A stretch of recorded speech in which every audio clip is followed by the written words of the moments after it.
वैष्णवे नमः। निर्जला एकादशी व्रत की पावन कथा।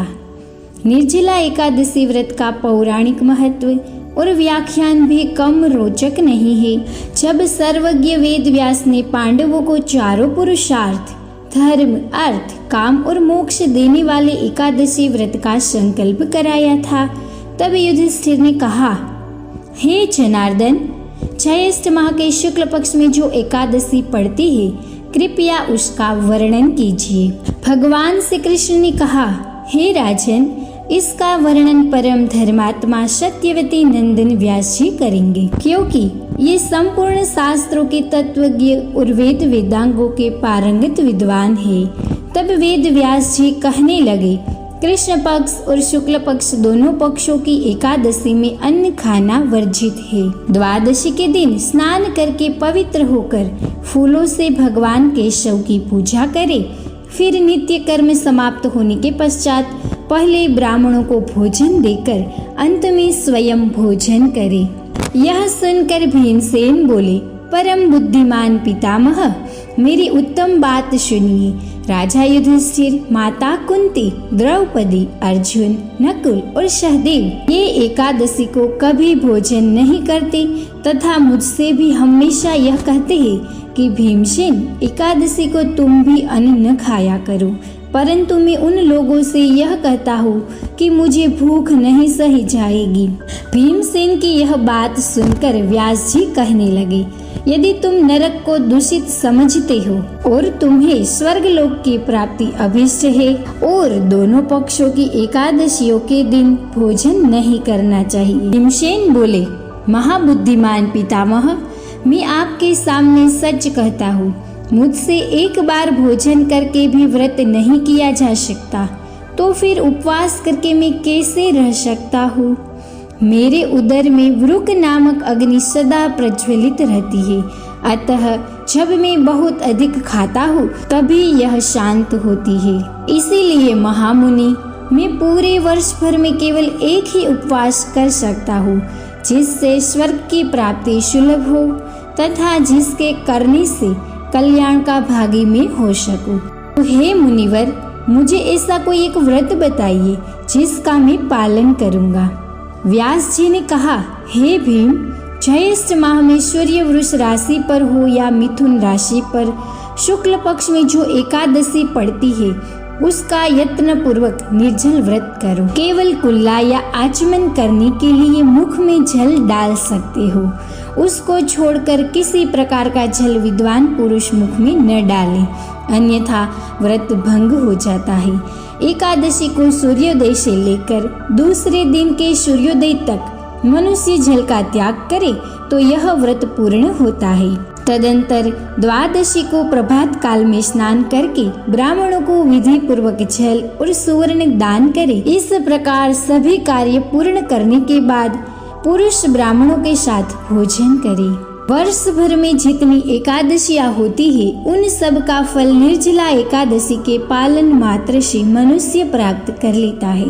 इनमें तनिक भी कोई संदेह नहीं है। शंख, चक्र और गदा धारण करने वाले भगवान केशव ने मुझसे कहा है कि यदि मानव सबको छोड़कर एकमात्र मेरी शरण में आ जाए और एकादशी को निराहार रहे तो वह सभी पापों से नष्ट हो जाता है, सभी पापों से उन्हें छुटकारा मिलता है।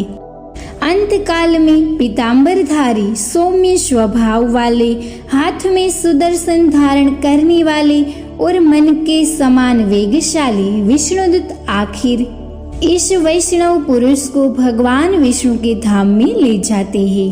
अतः निर्जला एकादशी को पूर्ण यत्न करके उपवास और श्री हरि का पूजन करे। स्त्री हो या पुरुष, यदि उसने मेरु पर्वत के बराबर भी महान पाप किए होंगे, तब भी वह एकादशी व्रत के प्रभाव से भस्म हो जाते हैं। जो मनुष्य उस दिन जल के नियम का पालन करता है, वह पुण्य का भागी होता है। उसे एक एक प्रहार में कोटि कोटि स्वर्ण मुद्रा दान करने का फल प्राप्त होता है।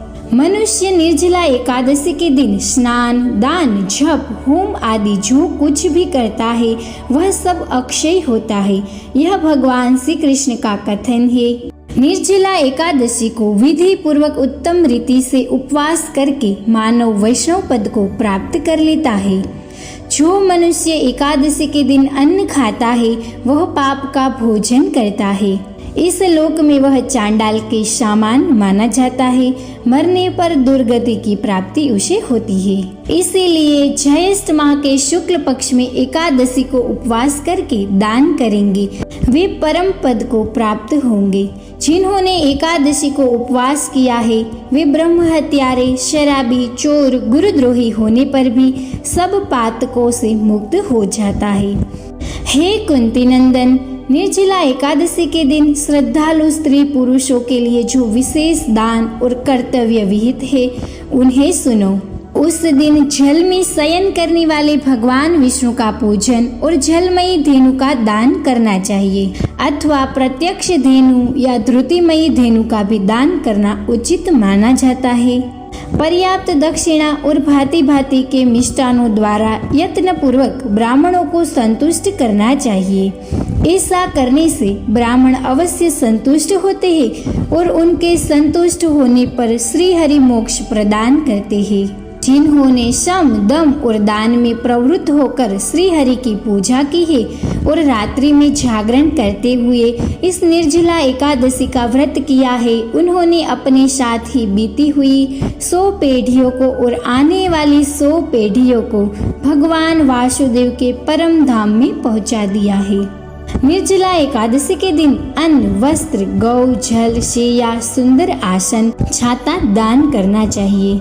जो श्रेष्ठ तथा सुपात्र ब्राह्मण को जूता दान करता है वह सोने के विमान पर बैठकर स्वर्ग लोक में प्रतिष्ठित होता है।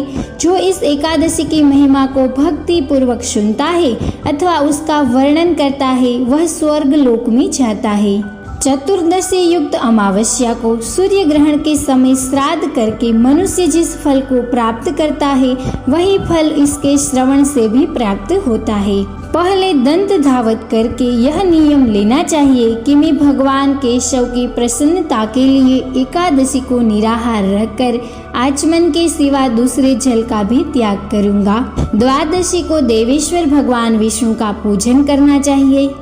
गंध, धूप, पुष्प और सुंदर वस्त्र के विधि पूर्वक पूजन करके जल के घड़े के दान का संकल्प करते हुए नामांकित मंत्र का उच्चारण करना चाहिए। इस दिन आप ओम नमो भगवते वासुदेवाय इस मंत्र का उच्चारण करें। संसार सागर से तारने वाले हे देव ऋषिकेश, इस जल के घड़े का दान करने से आप मुझे परम गति की प्राप्ति करवाएंगे।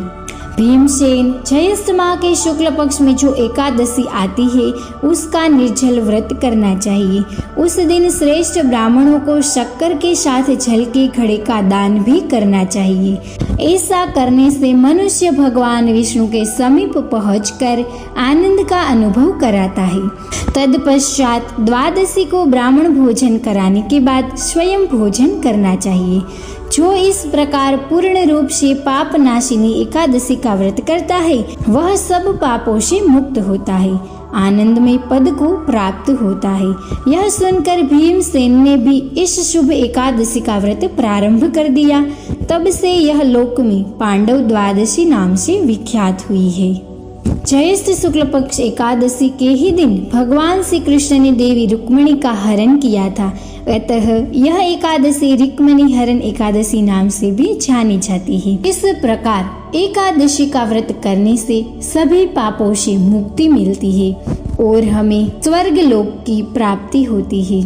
इस दिन के दौरान जितनी बार हो सके उतनी बार ओम नमो भगवते वासुदेवाय इस मंत्र का जाप करें।